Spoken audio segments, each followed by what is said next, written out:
हमारी शिक्षा प्रणाली में एक ऐसा गहरा असंतुलन छिपा है जिस पर शायद ही कभी खुलकर बात होती है। आज के हमारे इस विश्लेषण में हम एक ऐसे खुले पत्र की चर्चा करने वाले हैं जो सत्ता के नीचे चल रहे इसी विभाजन से पर्दा उठाता है। चलिए बिना किसी देरी के सीधे मुद्दे पर आते हैं। इस पत्र की शुरुआत होती है माता पिता को संबोधित एक बेहद गंभीर चिंता के साथ। लेखक एक ऐसे मुद्दे की ओर ध्यान खींचना चाहते हैं जो छात्रों के होलिस्टिक डेवलपमेंट यानी समग्र विकास पर सीधा असर डाल रहा है।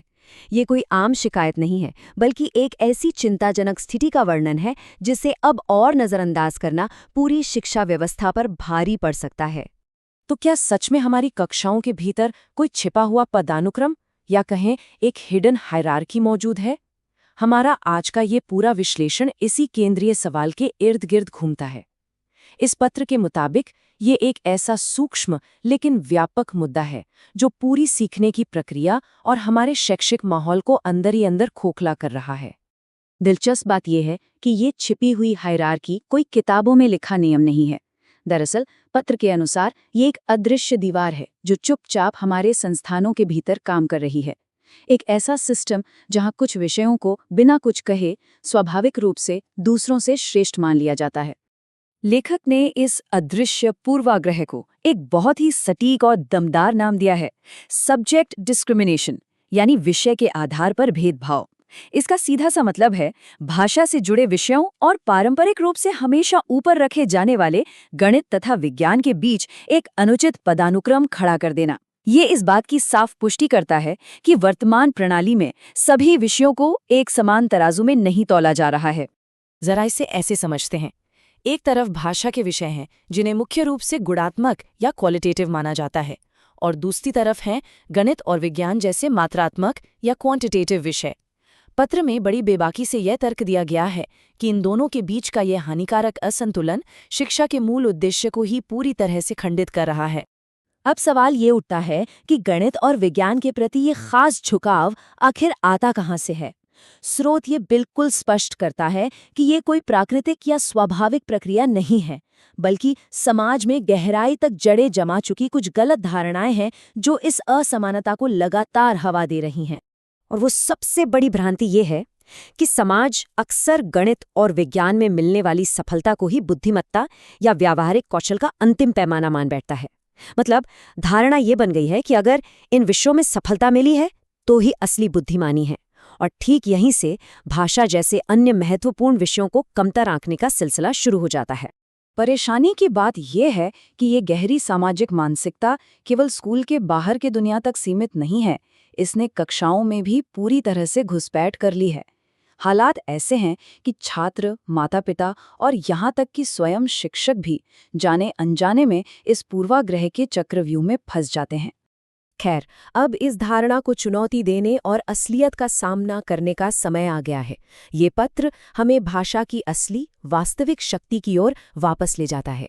लेखक बहुत ही दृढ़ता से ये तर्क देते हैं कि भाषा से जुड़े विषय भी अकादमिक उपलब्धियों में बिल्कुल समान योगदान देते हैं। उनका महत्व किसी भी जटिल गणितीय समीकरण से जरा भी कम नहीं है। पत्र हमें याद दिलाता है कि भाषा के विषय हमें उन्नत संचार कौशल, आलोचनात्मक सोच और रचनात्मकता जैसे अद्वितीय संज्ञानात्मक लाभ देते हैं। ये ऐसे अमूल्य गुणात्मक कौशल हैं जो अक्सर गणित और विज्ञान की मात्रात्मक उपलब्धियों के शोर शराबे में कहीं दबकर रह जाते हैं। तो यहाँ एक सीधा सा विरोधाभास देखने को मिलता है।